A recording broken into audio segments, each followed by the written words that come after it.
Pleasure Monkey Nation, welcome back to the show. On this episode, we are hanging out with Mark England. He is a language gangster. I absolutely love this guy. He's the founder of Vocabulary, an online system to help people language their experience in a way that is empowering and fulfilling and creates the potential for us to grow and develop ourselves in a way that is so liberating. And Mark has done this by just creating a ton of experience for himself. Some of the most valuable teachers in his experience have been psychedelics and plant medicines and something called combo, which we'll go into in this show. Something about these methods of growth is just so intriguing and has taken off as of late. And we dive into maybe why that is, how these tools can be used in a healthy way, and we also talk about a few misadventures with the psychedelics and plant medicines as well. Now, if you love what Mark's about, I highly suggest you go to vocabulary.org, and if you love the course and want to try his languaging course, you can use the code word monkey and you're going to get $99 off. We just set that up because people are just loving the shows I put out with Mark, and honestly, I do too. This guy has been really impactful in my life, and I think you're absolutely going to love the show. We dive into some stuff that he hasn't ever really talked about publicly, and I just love it. I like it. I think you're going to like it. It's a fun time. We were hanging out at Native Hostel here in Austin, Texas, one of my favorite spots, and it's a nice little vibe to guide you into your weekend. So we're going to get into a little business, and then we're going to dive into the show with Mark England.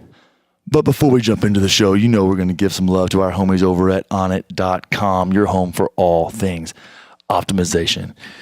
This podcast goes into a lot about living the fuck out of life, which is a Pleasure Monkey mantra in every sense.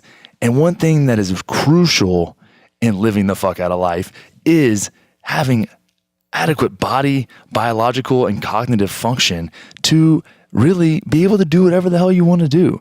And that may mean having awesome word recollection, just like Alpha Brain provides in double-blind, placebo-controlled studies, to have awesome conversations with people just like this one that you're about to listen to, or getting adequate recovery from your workouts, or having the best equipment possible to create a functional fitness for yourself. Now, onnit.com provides all of these. They are driven by the goal to optimize humanity. And if you want to check it out, you can get 10% off any and all supplements by going to onnit.com/monkey, onnit.com/monkey. You're going to get 10% off, and you can see some of my favorite supplements and gear. Just a little hint. Alpha Brain is one of them, and so is the epic steel mace. Check it out, guys, onnit.com/monkey. It's a proven fact that wearing clothes that make you feel like a motherfucking boss elevate your level of consciousness and take you one step closer to enlightenment. And that is why we partnered with Hate Brand Goods. They're putting out some of the dopest fitness and lifestyle apparel in the game, as well as some really, really dope lifestyle accessories, like a coffee mug that says "Kick Today in the Dick," and that gets me fired up. I like a little smile on my face in the morning when I'm making a nice cup of coffee. You know, pull the coffee mug out, says "Kick Today in the Dick," and I'm like, yeah, I will kick today in the dick. Thank you, Hate Brand Goods. I really appreciate you encouraging me via this text on a coffee mug. If you want to check out their gear, go to thehate.com. That's spelled THEHVIII, like the Roman numeral 8. Get it? It's cute. So check it out, guys. And if you use code word monkey at checkout, you're going to get 15% off all the goodies. T-shirts fit and feel awesome. The best workout shorts I have in my arsenal of clothes today. Fantastic. Love them, guys. Hate Brand Goods is the shit. Check it out and enjoy. And as always, if you love the show, make sure to head over to iTunes, give us a 5-star review, and make my day. That's what that does. I check out the new reviews and they say, hey, this podcast is pretty fucking legit. That makes me feel validated. And I need that in my life because I'm just sitting here talking to a microphone. I'm sitting here talking to a microphone in a kitchen. And it helps me to say, hey, there's actually real people out there listening to this shit, and they kind of like it. So if you dig it, iTunes, 5 stars, and some kind words always add a little icing on the cake. Much love, guys. Enjoy the show with my brother, Mark England. So, brother, on the last show we did, we talked a lot about communication. Self-understanding, self-awareness. But we also share, I would say, a passion for communication with the plants. The plant medicines, the astral interesting consciousness. Conversation that is. It is. Well, when you break down the barriers of communication and understand that it's coming from your environment, your psyche, those around you, energetic connections, where you put your energy, like those things are all super important. Very much so. And a lot of that, the exposure to that was from plant medicines. Mushrooms have been a great teacher for me. Mm-hmm. Ayahuasca has been a great teacher for me. And didn't know this until yesterday, but you've been pretty involved in the plant medicine space for a while. I've had shifts of involvement. Yes, that's true. Like many people, my first experiences with psychedelics, mushrooms, and dude, I've listened to your story about your first mushroom experience. Yeah. Oh, no, was that Kyle? That's Kyle. It was Kyle. Kyle with a dildo? Dude. It was early in the morning. I was barely awake, and y'all had me laughing. And that was mine, too. Not with the dildo or the stripper. And it was, I'm at a party, I'm drinking, I'm smoking weed. Oh, mushrooms? Yeah. Give me some of those. And then, the experience I had was predictable. Yeah. Some of them were fun. I mean, in college, mushrooms and LSD, and got out of college and thought that whole thing was over. I was like, okay, that was a interesting, sometimes fun, sometimes weird experience. Yeah. And it was a phase. So I moved to Thailand, do Bangkok, go down to Koh Samui, and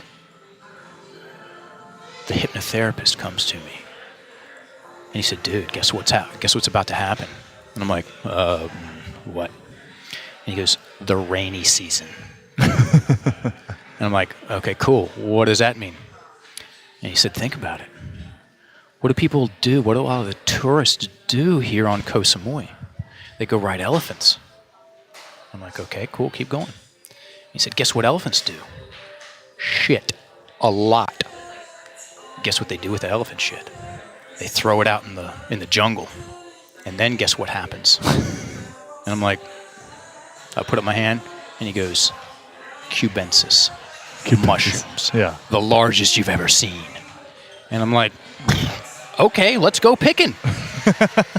So guess what happened? Exactly what he fucking said. Monsoon descends.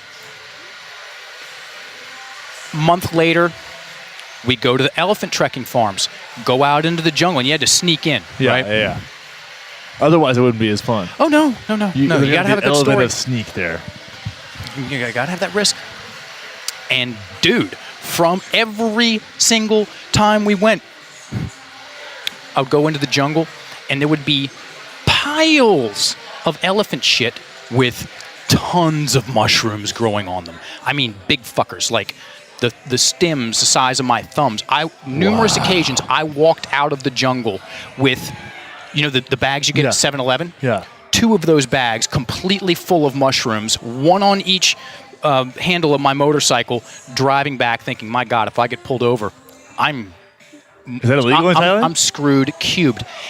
It is and it's not. There are certain bars that they have certain connections, and they're allowed to sell mushroom shakes. Okay, so I've heard that, yeah. Yeah, and if you're not part of that crew and you get caught with mushrooms, you got problems. That's a little bit like some mafia mentality. Oh, dude, it's so mafioso over there. Yeah, I got you. That was the resurgence of my experience with psychedelics as a different person, a different phase in my life. obviously we had shitloads of mushrooms, and we made tea, we made chocolates.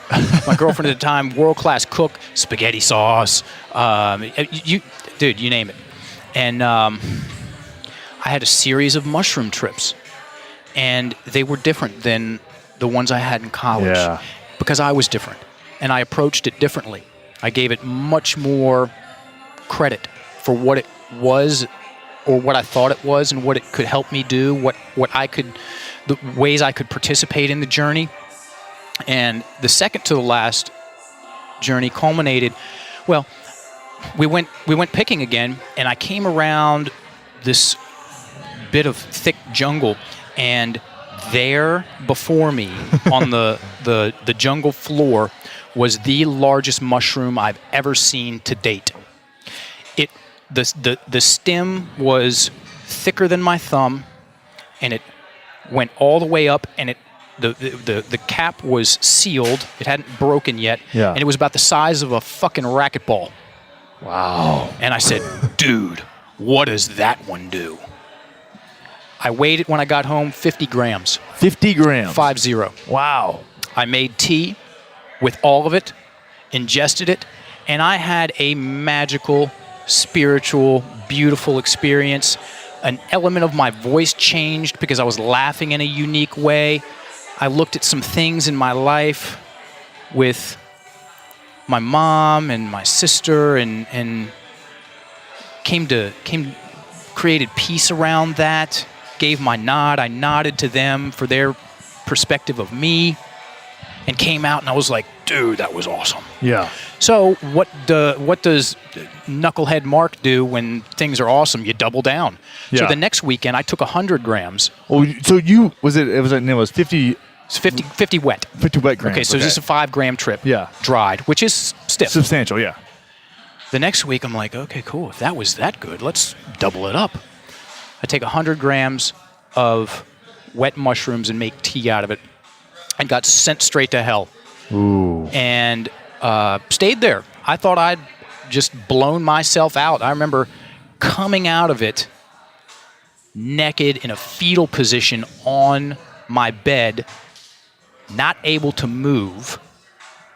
All I could do was, with my eyes closed, all I could do was observe that I was awake enough. And I thought that that's as good as it's going to get, because it stayed that way for about 30 minutes. I'm like, all right, now what? I don't know. Who's going to find me? Don't know. When am I going to get to take a shit? Don't know. I'm pretty thirsty. I'd like to drink some water. Tough shit, dude. And then slowly I started to get some dexterity back, and about an hour later I'm up, and after I'm vertical, I almost just snap out of it. Smoke a cigarette, take a shot of Jack Daniels, put on some Allman Brothers music, and just reflect on how weird that whole thing was for the past 6 hours. And right around that same time, so the conversation is now live again in me about psychedelics. And guess what? You can have a good time, and you can also not have a good time. Well, it's important. It's important to experience, not only know that rationally, but to also experience it. One of my best friends ever, Joshua Dharma, 330-pound Danish Viking. Jesus. The dude's head is twice the size of my head. There's a picture of us, his birthday party back in 2009, and I look like a child next to him. Yeah. I look like a little kid. 5 different black belts. Okay, he was the Danish Shotokan karate champion. Okay, and then the dude he's the most dangerous fat guy I've ever met, and he's fat too. He was 220 and ripped back in the day. Dropped it, sat on the couch, got fat, and can still spin coke, just knock coke cans off of dudes your size off their heads at will. Yeah, on a dime. Yeah, no warm up. Anyway, he keeps talking to me about ibogaine. He's like, dude, it's the stiff one. It's the granddad. You got to try it. I've been doing it for blah, blah, blah. And he had been using it and facilitating sessions for 10 years. Wow. And I'm like, okay, yeah. And then one day I was like, it just clicked. I said, all right, I'm ready.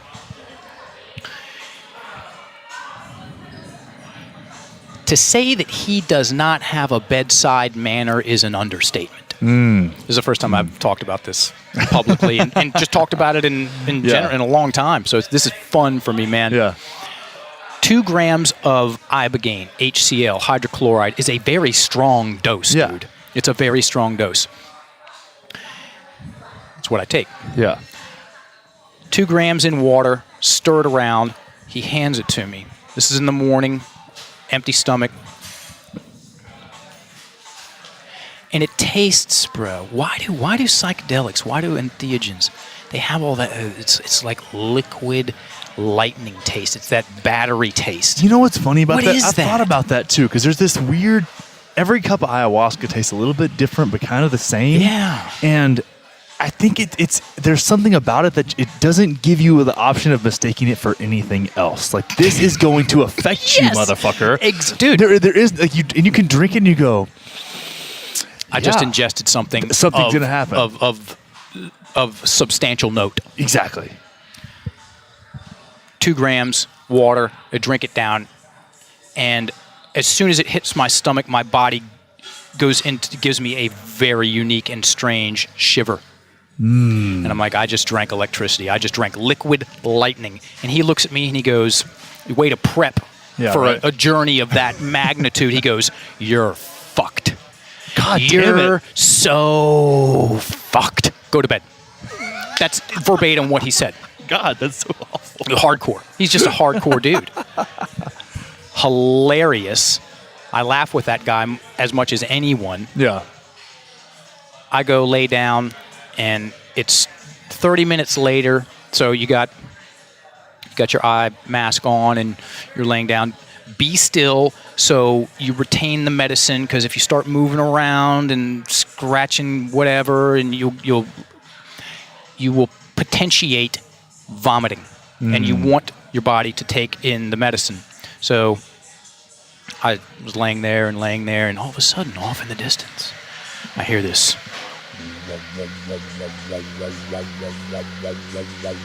And I'm thinking to myself, shit. And that starts to get louder and louder and louder and louder over the next 15 to 20 minutes until it's in stereo. Feels like I've got 2 woofers 15 inches from my head. And that stayed the whole time for 12 hours, blasting me. And then there's the story. There's the birth of humanity, the nasty carnage of the birth process, and the beauty of the birth process, and all the aspects of the shadow, and all the aspects of the light, and my own things to look at, and the stuff that I've made progress in, and rubbing my nose, and the me being the asshole, part-time asshole that I am, getting my face rubbed in that stuff, and until I have so much of it that I vomit. And I have the vomiting on ibogaine, and I've had 3 strong doses, 2 gram HCl doses and 1 3 gram TA dose. Okay. What's the difference? The HCl, okay, so they take a root, the iboga root. They scrape the bark. Okay, that's step 1. Mm-hmm. Step 2, they extract all of the alkaloids. So you have TA, which is known as the total, or TA, total alkaloid extract. And then from there, they use hydrochloric acid. I believe that's what they use still. And I haven't talked about this in a while, so my science might be a little bit off. And I'm close enough to talk about it. And they distill the single ibogaine alkaloid out of it. Okay. I now prefer the TA because it's a spectrum. There's synergy there. It's like a rainbow. Yeah, I feel you. As opposed to a large dose of the color blue. Yeah. Okay. And so the gut wrenchingness of ibogaine, it still is to this day very unique and very hardcore. And ibogaine, it works on a lot of different levels simultaneously. And I'll get to ibogaine Asia here in a moment. It shuts down people's nervous system. So when people are taking Ibogaine, it's very important to take it with someone who is there for, hopefully with a lot of experience, they know what they're doing, and to help you navigate the outer world experience, because you're flat out and you're about a tenth of as strong as you normally are. I've heard of people being like being stuck in positions like one guy in cut off circulation to his leg. He lost his leg. Dude, that is hard. On Ibogaine by himself. That's my empathy goes out to that guy, man. That's tough.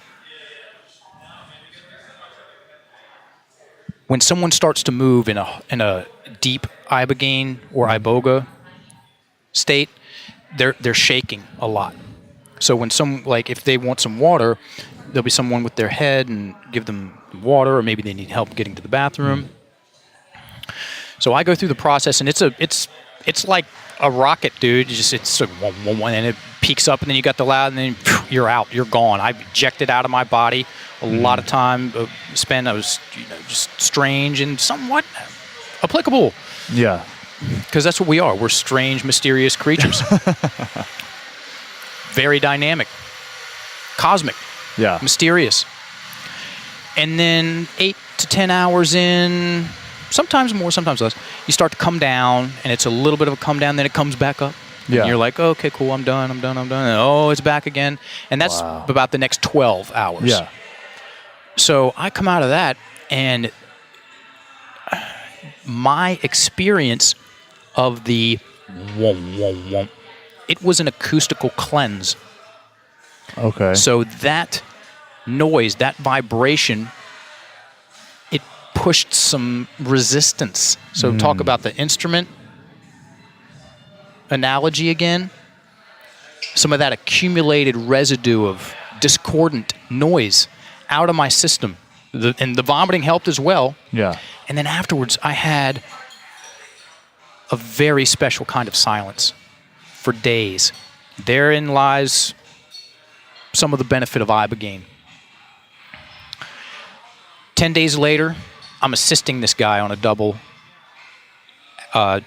journey. Two gentlemen took it at the same time. I'm assisting. So 10 days later? 10 days later, 2 weeks later. No. 1 month later, I'm apprenticing. Wow. It took me. Yeah, understandable. It just fucking took me. So, yeah. 3 months later, I've assisted 6 or 7 sessions, and we look at each other and shake hands and co-found Ibogaine Asia. And we ran Ibogaine Asia for a year and a half. We did somewhere between 50 and 55 administrations.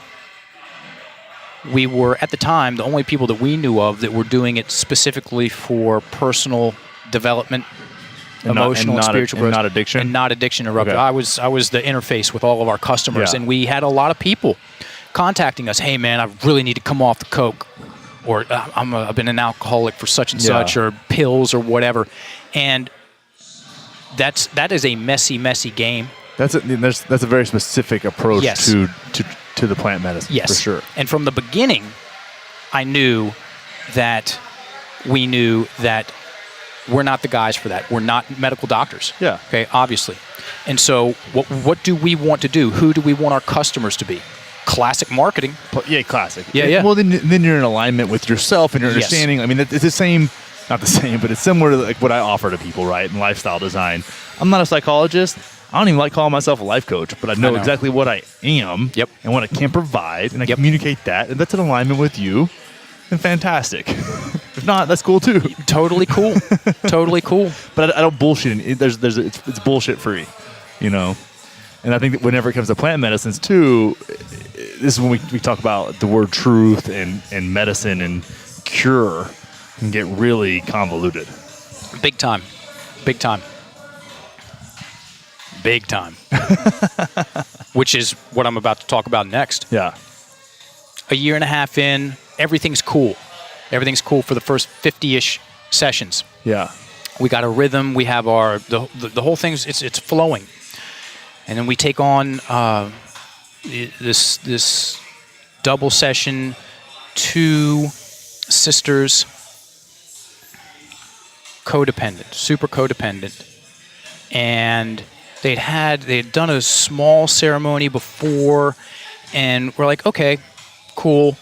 We talked about the doses and everything and how it could go, and we took them on. Mm-hmm. And what I would do is I would begin the sessions. So I would administer it was a 3-day program. We would pick the people up at the airport, bring them in, set them up, get them massages, have multiple discussions, make them comfortable. And then the next day, we would begin their session early in the morning. And that was one of my roles, is to start the session, administer the doses, make sure everything goes accordance. And then Josh would come in later in the afternoon and follow everything through. And so I dose one of the sisters, medium dose, nowhere near 2 grams. She goes to bed. The other sister, same amount. She goes to bed. 30 minutes in, the first sister, she's feeling it. Everything is normal. Yeah. Everything's cool. Everything's normal. The other sister's like, I don't feel anything. I'm like, okay, cool. We'll wait. 15 minutes later, her sister's now tripping. Yeah. Okay. The other girl's like, I still don't feel anything. I call Josh. I'm like, hey, what's up? He says, okay, cool. Give her another 0.25 grams. Do that. Nothing. 2 hours later. And then she said, I didn't tell you all this. I've taken a lot of cocaine. Not recently, but in my life. I used to be a real big party girl. So this might have something to do with it. I text Josh again, and he says, give her one more booster dose and then no more regardless of what happens. Yeah. So we do. And she's still not feeling anything. This is 4 hours in. I leave. Josh comes back. And I go do some stuff. My phone's off. I come back 2 hours later, and I walk into a very uncomfortable situation, to say the least. She had rolled. It all kicked in at once. Yeah. She rolled out of bed and split her chin to the bone. Ooh. About an inch and a half. And that's not fun when you're sober. Yeah. In the middle of an Ibogaine trip, that's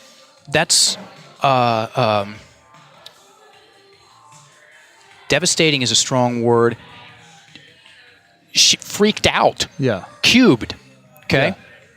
And so we've got an Ibogaine session going on. Now we have an injury in the middle of it. And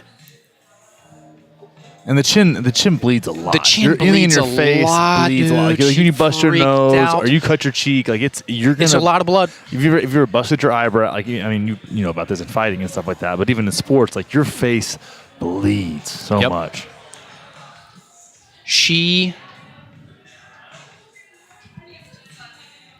We contain the situation. We get her back in bed. Put a bandage on her chin. Thought about taking her to the hospital. Put a bandage on her chin. Cleaned it up. Dressed the wound. And we're like, okay, that was uncomfortable. And everything went fine. She had her journey. Learned some things. The next day it was all cool. 2 days later it was all cool. And then her sister started to get weird. The other girl that things went fine for. Yeah. And it just kept going and going and going.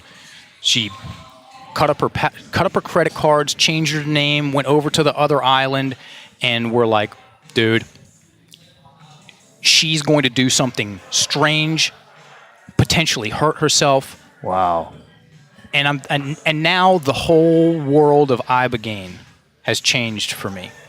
I see. Before I knew what I was doing. I knew what the parameters, or I thought I knew what I was doing. The parameters are this. We'll maintain the doses. We'll select our clients. Everything will go this way. Mm-hmm. And we can do this. Yeah. Wild card. Yeah. And now I'm spooked. I'm spooked, and there's no way back. And you can't take that back. You can't take that into the ceremony. No. That's exactly. which led shortly thereafter for me to step out of the business. I said, I'm not qualified to do this. It's more than I thought it was. And Ibogaine Asia continued. I stepped out, and I learned a lot about myself. I learned a lot about working with people, the levels that I'm comfortable with, what's outside of my area of training and specialty. And that was so valuable to me. Wow. To get very, when I say like life and death clear, take out the like. Life and death clear. There is, that's the thing about Ibogaine. There is no guarantee you're going to live. Yeah, and that's one thing that's really, you have to create acceptance of that before you even endeavor on it. Like, now, it's crazy. It needs to be stated that most of the deaths, which are, it's very low percentage, most of them are due to complications that pre-existing complications that people have going in to the sessions from long-term drug use. Yeah. Okay, and we're like, okay, we'll mitigate that by just we're not going to take on heroin addicts for 10 years. Yeah. No, that's it's too much for us. And then I realized that the whole thing was just too much for me. Yeah, understandable. Okay. Yeah. So I went back and focused exclusively on language and words, because I did that for a year and a half, right about year 5 of I maintained my coaching practice and the whole language thing, and was doing the Ibogaine. It was a parallel business, and so I came back and refocused exclusively on the language. Yeah. You've mentioned ayahuasca a number of times. I'm holding out to have a systematic experience with that. Yeah. Okay. And I'm very likely, it's on my goals list to go to Gabon in 2020. Wow. Okay. And get initiated through the Bawiti. Bawiti? Yeah, I've heard of them. Yep. Yeah. And there's part of me that still needs to make peace with Iboga and the profoundness of it, and my arrogance. Well, arrogance is a strong word, because it's almost like naivete. Yes, there it is. Thank you. I was naive. Yeah. I was a kid playing with fucking spiritual fireworks, man. Yeah. And we'll talk about this here in a moment, because some people know about my background, having some experience with psychedelics, and they ask me, well, should I do it or not? And I'll tell you what I tell them here in a moment. So ayahuasca, can't talk about that.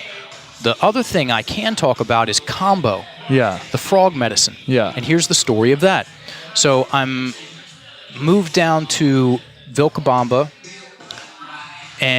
which is a small town in the southern tip of the Andes Mountains. Josh, the guy I was doing the Ibogaine with, he moved there. He's like, dude, this is awesome. There's a house next to us. Come and we'll hang out. Yeah. And I did. I lived there for a while. And one of the girls had gone up to, I believe it was Guatemala, and done something called combo, and she came back with 3 burn holes on her sternum. Yeah. And she came back, and I was like, what the fuck is that? And she goes, it's combo, it's the frog medicine. I'm like, huh? And she told me about it, said it was really hard. She thought she was going to, her throat swelled up, and then she felt really clean afterwards, and I stored that away. I said, okay, cool. So there's an awesome festival called the Envision Fest that goes on down in Costa Rica, right? Dude. I went and... I've always wanted to go to that. Buddy, go. I went to 2012, 2013, 2014. I presented there all 3 years. I get it. It's awesome. I'm going back this year with Bledsoe and David Weber. And so I go there, do the Envision Fest 2014, and they're doing a leadership immersion shortly afterwards at Energy Verdejita. Yeah. It's a super rad permaculture farm that hosts retreats and things like that. Great people doing amazing work. And so I was doing the language thing, and there was a bunch of other practitioners doing their stuff, and there was a combo guy there. Oh, wow. And so I'm giving my presentation, and I look over my shoulder, and there walks down the hill this 50-year-old British guy. And I fall in love with the dude immediately. Now I like girls. Okay, yeah. So it's the bromance. Yeah. I look at that guy and I think to myself, who the hell is that dude? Yeah. And turns out that he's the combo guy. I'm like, I love that guy. I want to hang out with him. Yeah. And so I go introduce myself, and we just click. Just totally click. And so I said, I want to do combo with you. When can we do it? He said, tomorrow, the next day, and the next day. So I did 3 sessions in a row, 10 dots, 11 dots, and 12 dots. Those are pretty high doses. Wow, dude. those are really high doses. Yeah, and it's strong. One of the things I very much like about combo is that there's no story there. It's just pure misery. Yeah. It's pure misery for about 30, 35 minutes. And then it's done. You puke, and then you start to feel better, and 2 hours later you're eating, and then everything's normal, and you go about your day. What's the medicinal aspect of it? Like, what do you take from it? Here's the story. Back in the day, let's just say several thousand years ago, there was a tribe in the Amazon that they were all sick. The medicine man did everything that he knew how to do and was stumped. Yeah. He goes out into the jungle and he prays. Great Spirit, or whatever he was focusing his attention on, my tribe is sick. Please give me a message. What do we do with this? And he had a vision of the giant tree monkey frog, something. Like, I should know, and blah, blah, blah. Yeah. Pretty close again. Take the slime, scrape it off the back, make burn holes, administer it. And apparently, this thing has, you look it up, it's a beautiful looking frog, really big, and it's, as they say, calm as a Hindu cow. It has no known natural predators. Because, dude, I could only imagine what it would be like to bite that fucking thing. Yeah. Never do it again. Yeah. And your damn great-grandchildren would know not to do it, too. It's in your DNA, yeah. Dude. So they did, and then the whole tribe was cured, and they kept on using it, rite of passage. They would also use it for developing prowess in hunting, and it stayed in the culture. And what happened? You know, people went down there, and it eventually made its way back to the West, and they believe that dark energy accumulates around people's hearts. Okay. They call it panema. And the more dark energy that people have around their hearts, the more out of rhythm they are with the natural beat of the earth. So back to the conversation about rhythm. The more out of tune they are, the more chaos they create. And they believe that combo breaks up this dark energy and then expels it. There's a lot of vomiting in combo, and you're going to feel like, take the worst flu you've ever had, multiply it by 5. Okay. Maybe 10. Yeah, maybe 10. So I do 3 sessions. Oh, and then there's David Wolfe says that it's the most complex substance for someone's immune system known to man. Yeah. And so what it does is it's a poison, and it enters the system. The immune system comes alive. It's like it gets off the couch. Hey, dude, 4-alarm fire. We got to get to work. And so it codes antibodies. This is what Simon Scott says. That's the guy. That's my combo dude. Simon Scott. He says peptides known and unknown. It's exceptionally complex. So the immune system, it develops the complexity and its sophistication. So it's the same thing as movement and getting fit. So someone off the couch, they're not going to be able to move well. Yeah. And they're what's the word I'm looking for? Deconditioned, maybe? Deconditioned, their coordination. Okay, yeah. Yeah, it's underdeveloped. Yeah. Right? And so you get them up, you get them moving, you put them through these processes, you get them in the CrossFit gym, you get them swinging kettlebells and maces and jiu-jitsu, and they start to move differently and they become more sophisticated. Yeah. Same thing with our immune system. And let me say this, I'm not a fucking doctor. Yeah. If you have any interest in this stuff, look it up. If you have any interest in this stuff, look up Jeff Augustinelli's podcast with Simon Scott on it, Next Level Podcast. And because he talks about it, he talks about the story. Simon Scott is a He's one of the most well-experienced, and I know the guy well. Good friend. Yeah. He's a badass with combo. He lives it. Okay? So, after Costa Rica, I go and live with him for 6 weeks in Los Angeles. Oh, wow. Okay. And watch him administer. He would administer combo every Sunday. And I did some self-administering there. I did a dot a day for 13 days and culminated it with another 12-dot session. This spring, I go back out, not back out, I go to Sedona because he moved to Sedona. Yeah. I go see him in Sedona and do another 3-session course, less intense now. There's 7 dots and 2 8-dot. Okay. And I am more robust for having done that. It's taken a while to catch up and have me notice. I'm my allergies. I had some allergic allergies. They've dissipated. I've got more clarity. I've also got a lot of burns on my body, but you can't see them with my clothes on, so all good, fine. And I can just tell that I'm stronger and I'm more resilient. And I know that combo is partly due to that. I mean, I've got, I don't know if you can see these, if I can get my jeans up. I mean, it's going on right now. Okay, yeah. Yeah, these are live. Wow. Self-administered. Damn. Dots. Why? It's the same reason people work out. Yeah. Day 1, 10th Planet Jiu-Jitsu. What happens if I work with 10th Planet Jiu-Jitsu for 10 years? Yeah. I'm going to get belts. I'm going to get belts. I'm going to get belted. Just like anybody would, right? Yeah. It's the same thing as the stuff you've gotten better at. Yeah. Why do people benefit? Why do people very frequently benefit from reading the same book 2 and 3 times? Yeah. It's because we get more out of it. When you're reading it as a different version of yourself, yes, too. Very much so. Yeah. We revisit it. Combo is, for me right now, it's my favorite way to work with myself. And yes, it's not a plant medicine. Yeah. It's a animal medicine. It's a frog medicine. I love me some frogs, man.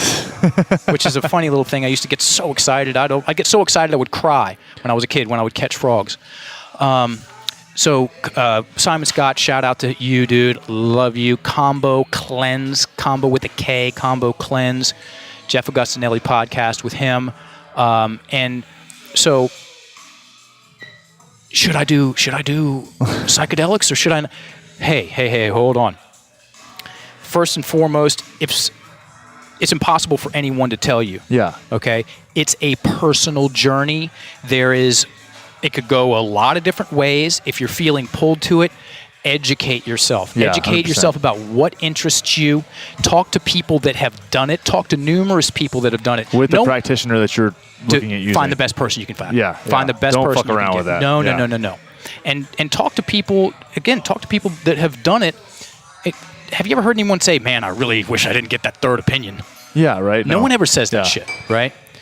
And step into it with as much, or be aware. Consciousness, awareness, yes, they're very readily used words. Go do it with the best people you can find. Yeah. And trust your gut with it, the way you feel. If you're pulled, great. If not, great. There's a million ways to develop yourself. How much credit do you give to the kind of cultural shift and I almost say like trendiness of questioning your identity and self-exploration and awareness? Like, how much credit does that movement get to a refocusing on plant medicines and things like combo? Again, timeliness, the timing of it. There's obviously a need because there's an interest. Yeah. And there's an interest because there's a need. And it's having podcasts like this. I listened to your show with Aubrey this morning. And people are hungry, ready. They desire better versions of themselves. Cool. Check. Now, how do we go about doing that? There's a variety of ways of going about doing that. What is attractive to me? Cool. Yes. Let me identify those things. And,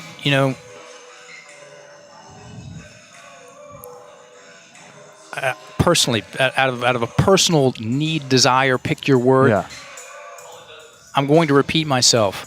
If someone, only do it if you're pulled. Yeah. Only do it if you're called. And if you're not, what does that mean about you? Nothing.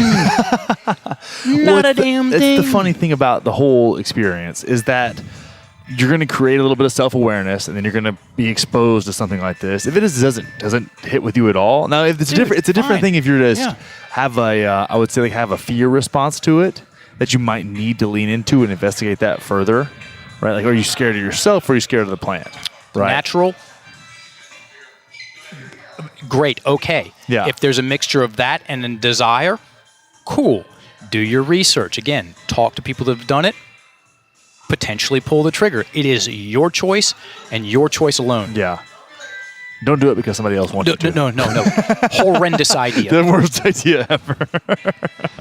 Especially, you can get away with that with maybe a low dose of mushrooms or like smoking weed.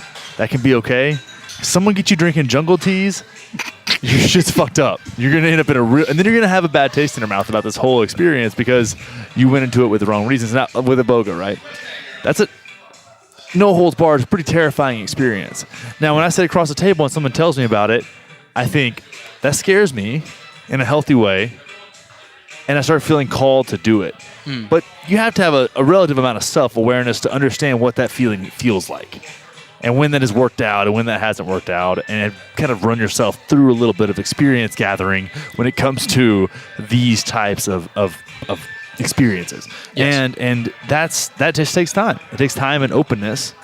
I think that's one thing that gets so strange, and I kind of want to circle back around to this, is the public perception of psychedelics and plant medicine outside of the woke culture that we try to imagine ourselves as being, which is really just millennials circle jerking each other in all their awesomeness and just trying to be different than every other culture that's really just trying to be different from the one before them. Yeah. We'll get into the meta-analysis of cultures identifying with themselves.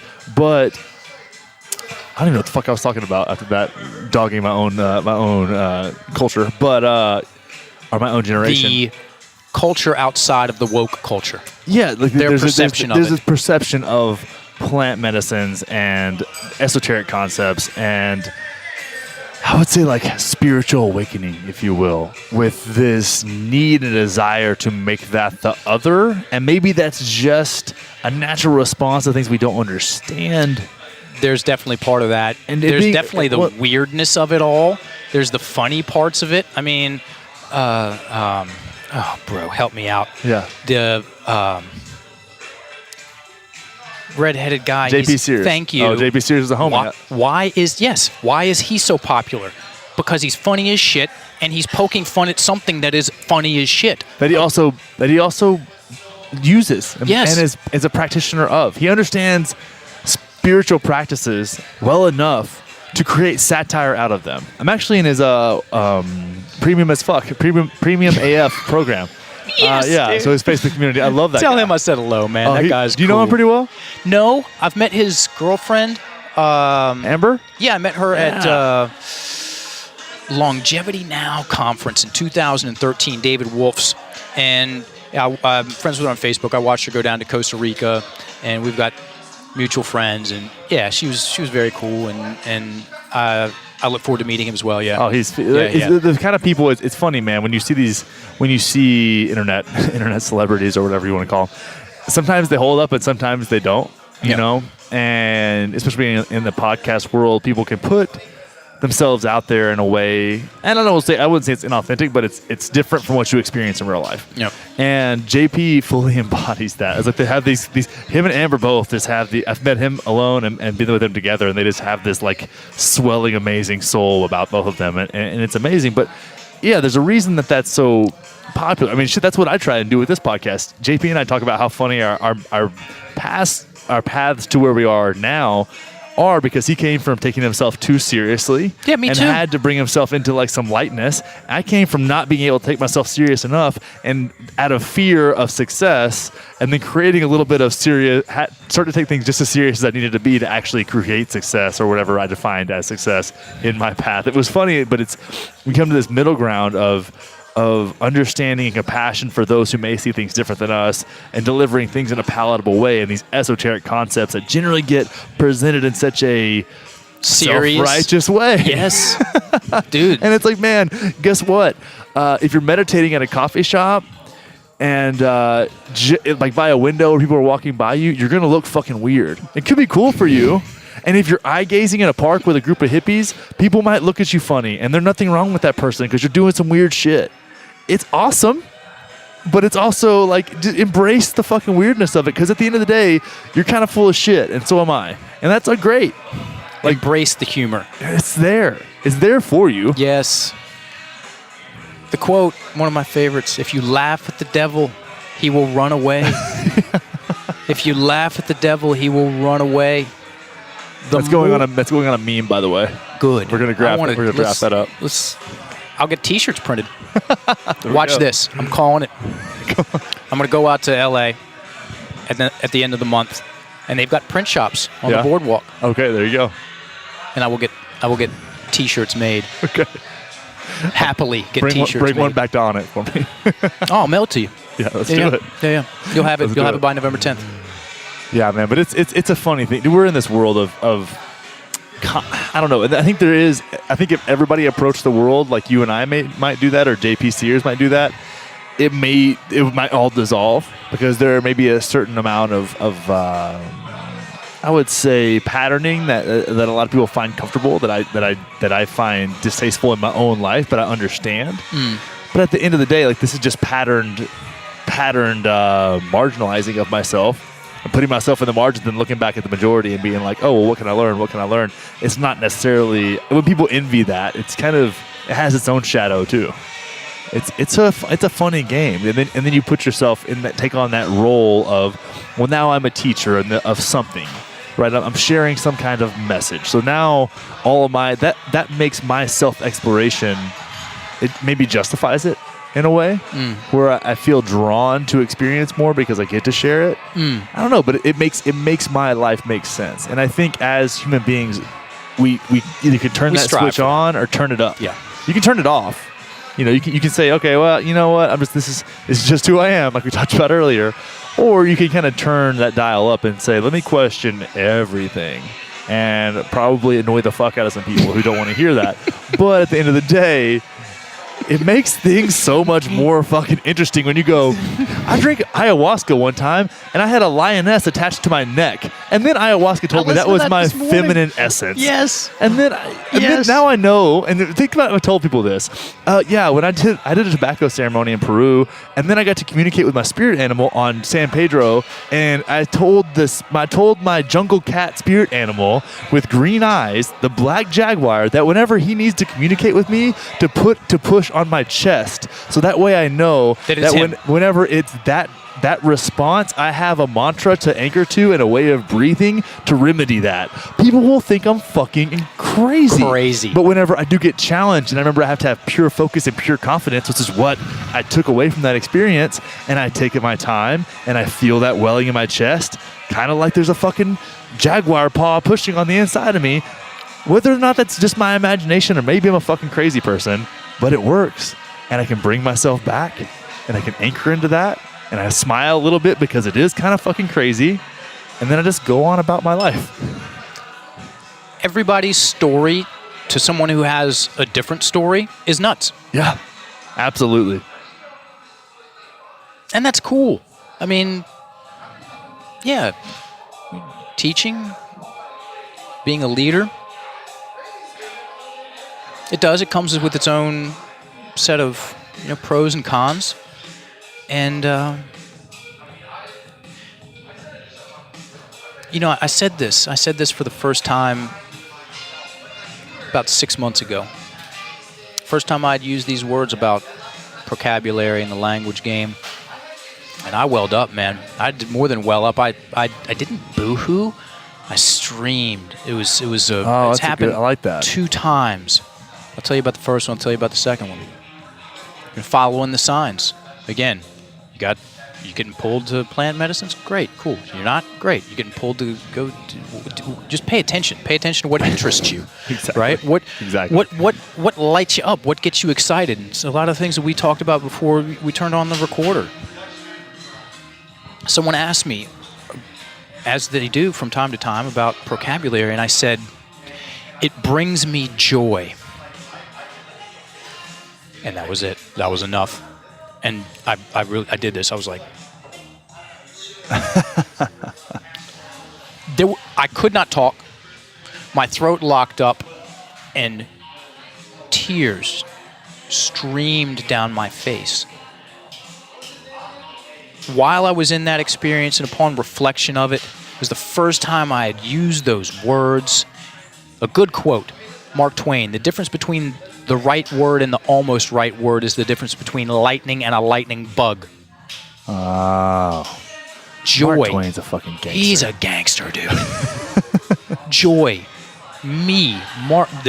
Dude, I was just serious, stuck up my own ass. For me to authentically talk about joy and what brings me joy, it's a big deal for me. Dude, the other time that happened, I took singing lessons. Wow. On a whim. I walked out of the grocery store back in Richmond last summer, and there was a music store. It said singing lessons. I was like, I'll take some singing lessons. I go in there and sign up. My first singing lesson. Go in there, have a quick talk, and the girl says, match this note. And she, bing, hits a note on the key on the piano, and I go for it, and I go high. And she goes, you went high. Match this note. Hits it. Bing. This time I go low. She goes, you went low. Do it again. Yeah. Match the note. Bing. She hits it. I hit the note, and something in the middle of my fucking head physically vibrates. And I said, oh, shit. And I did the same thing. I put my finger up, like pause, and then tears of joy started streaming down my face. And she's like, oh, it's okay. It's safe in here. You can, and I'm like, no. Once I could talk, I said, I am experiencing joy right now. And yeah, so do what you love. I say that to myself. I say that to you. I say that to all the people that are listening. Do what you love. And if you do it for long enough, people are going to look up to you and cool. Do the best you can. Take yourself with a grain of salt. Laugh with them. Listen to them. Be there for them. And get good at shit, man. Just whatever you want to do, get good at it. We're obsessed with getting good at things. Yeah. Let's get good at instead of getting good at worrying and complaining, let's get good at stuff that lights us up, that makes us cry. We get so caught up with joy. Yeah, right. Fuck, man. There's something about true progress, and we get caught up. We put ourselves in like a facade of what progress can be.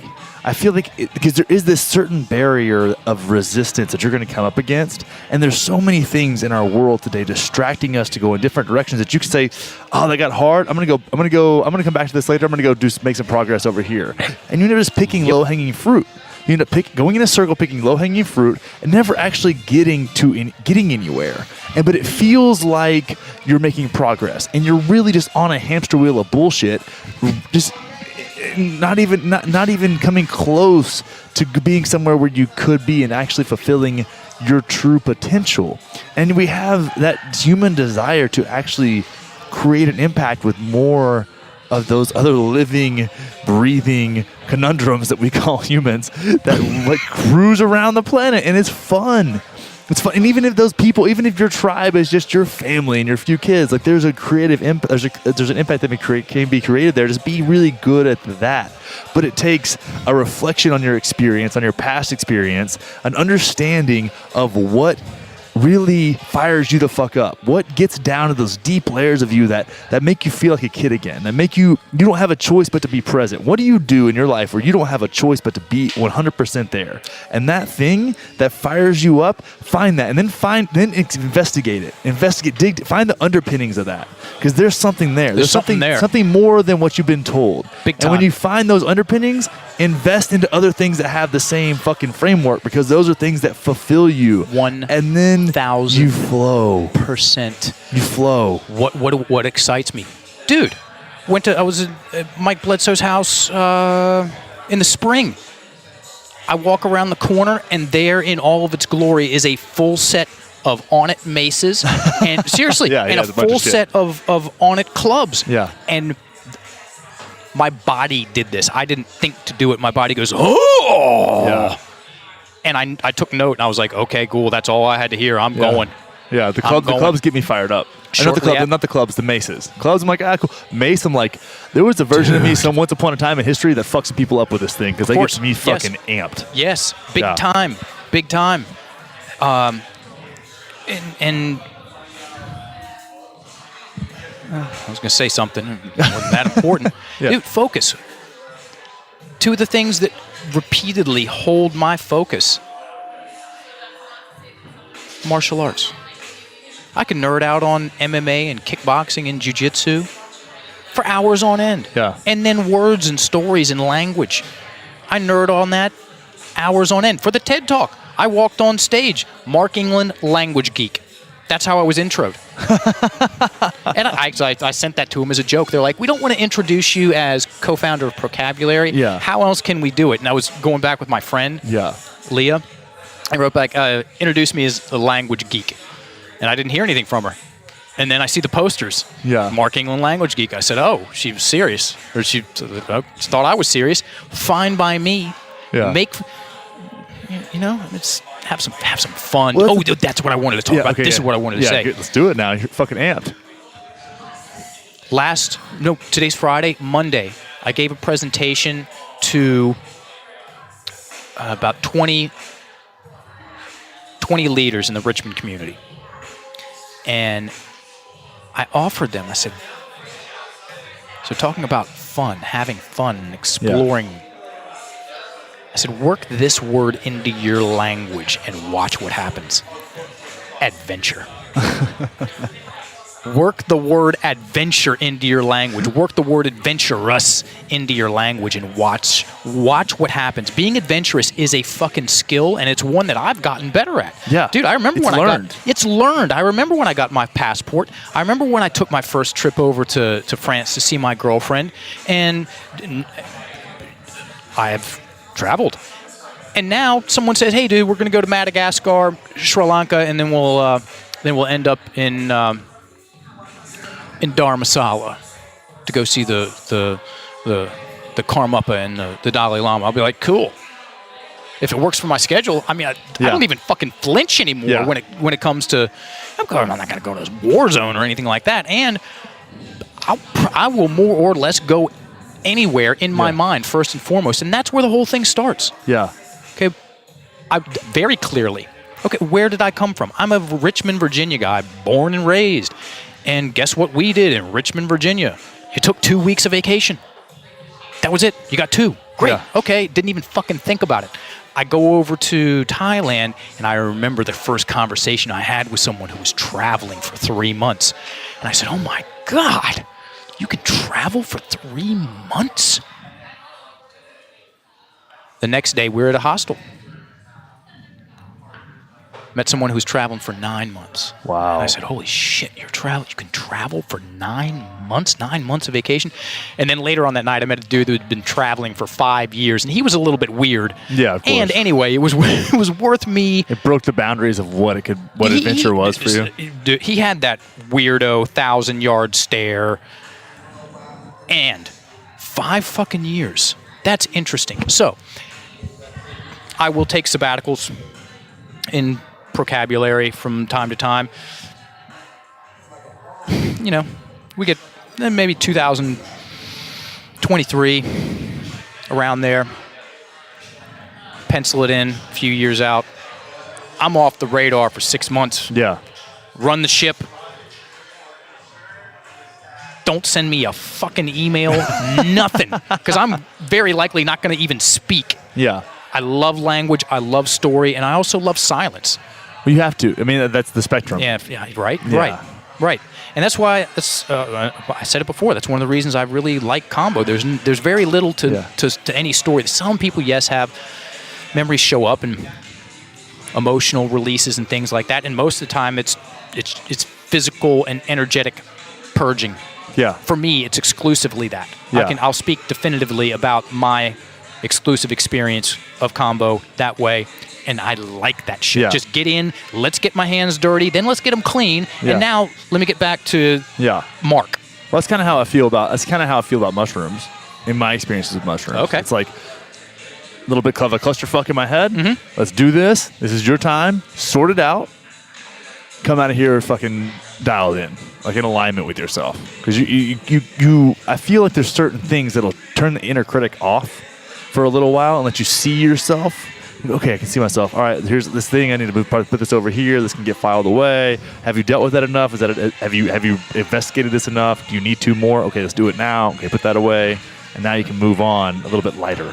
When you're a little bit lighter and you've created a little bit of space within yourself, because you aren't limitless up there in your consciousness, you let some things go, you put them, you organize, you clean up your fucking mess. Just like why it's important to have an organized external environment, same as that the reflection of your internal self. It's a big deal. Create some space. Make that bed, people. You make the bed, put your shoes away, get it kind of organized, but create some space, and then you can take some more things on. Boom, they're getting a little messy. Organize that shit, and that's kind of how I use mushrooms a lot of times. I also have recreational experiences with them as well, but sure. It's a teacher for me, and I call it. I joked about this on the last podcast I did with Kyle about ayahuasca and some other plant medicines. Is kind of like an uncle mushroom. I can get these like kind of like not fatherly tough talks, but kind of like your friend uncle that's kind of like probably drinks too much, but tells you really like has these really like nuggets of wisdom. Yeah, it's he's got the experience, the weight's behind the message. Yeah, but he's not like so close to you that he can't tell you like funny, in a light way. It's it doesn't take you too seriously. That's kind of how I feel about mushrooms. I like it. It's funny, but yeah, I think there's a lot of value in that, and I kind of want to go back to adventure and what you were saying about that. I believe that when you have the intention and you can language it in a different way, you can create space for that in your own experience, no matter where you are, just by using your fucking imagination. Like you Play make-believe, people. You can have an adventure in your own imagination. We do it all the time. All the time. Or you can also run yourself into a goddamn dungeon. Do it all the time. And not in a fun way. Not and it's incredible. But there's something to be said for maybe language a little bit different. It's astounding. It's one thing. I was having a conversation the other day about life and the future, and I'm looking at moving and do I need to buy a house? All this other stuff. Like, do I need to be in a place where I should be? Should I be in a place where I could maybe be able to buy a house, perhaps? Right? Hopefully one day. Yeah, hopefully one day. But we're in this place, and I'm having this kind of thoughts, and then I'm like, whoa. What does your soul want? And when you ask it that way, like, what does your soul feel like it needs right now? And then it makes you check in. Like, just that difference in being like, oh, what do you want? Or what's right? Or what do you think you need? What is your soul hungry for? When you ask it like that, it's a different layer of depth. And if you just say that to yourself, like, my soul needs adventure, it changes the whole mindset about what that even means, or where that could even go, or what is that? What's the potential in there? And I feel like but it's a subtle shift. If you think about taking a trip, like, okay, I can take a trip, but it's like, no, my soul, taking a trip. The difference between a trip and an adventure. Yeah, dude. It's like, oh, you going to Epcot Center in fucking Orlando, or are you going to go on an adventure? But I could also go on an adventure, just to the lake. But if I have the intention of adventure versus the intention of approach, whatever, a ton of it's an approach. Yeah, I concur, brother. And it's it's not a lost art, and a lot of my ears perk up, and I pay attention to the people that use that word. When I hear someone talking about an adventure, I'm like, oh, who do we have here? Now I'm interested. I'm intrigued. Triply so. Tell me everything. I just got back. I just got back from a vacation. I just got back from a fucking adventure. And why not? dude. And then Anybody can do it. the neurons that fire together wire together. You get yourself wired up to tell crazy and fun stories and adventures. And like I know. some people get so weird about that. Like sometimes, and I've done this before, and I would just laugh to myself. Like, what are you thinking? I'm like, we're waiting in line at a convenience store, and I was like, what would happen if I threw this I think I had like a Slurpee or something like that. Yeah. Something random. We got one, and I was like, what if I happened if I just threw this Slurpee at the clerk? And then I played out literally the next half a day of us like wrestling with him, or them getting upset, and us like running out and taking off, but then like pulling the gas thing off the hose, and then the cops come. It just like was this whole thing, and I was just like giggling to myself about something that literally never happened. It's like, yeah, fuck, why not? Yeah. And I told that story, and they were like, oh, that's where your head goes. Oh, and part of it was like falling through the ice cream machine. Somebody fell through the ice cream machine, but it was just like, it was absurd, and it was like, it was just like I was just playing with my mind. That's what it's there for. Thank you. Thank you. But playing make believe. Let's because we're doing it anyway. It's either playing make believe with the relentless. About my 401k. Oh, dude. I'm imagining my 401k right now. It's creating great returns. Yeah, it's my dick really hard. My Roth IRA is fucking swelling right now. Yeah, it's pulsating. 4.2% APR, buddy. How did you know? Talk about seduction. Really turning me on. It's like I went on a silent meditation retreat, and I'm like, yeah, I refinanced the fuck out of this loan the other day. Yeah, all in my head. Yeah, right.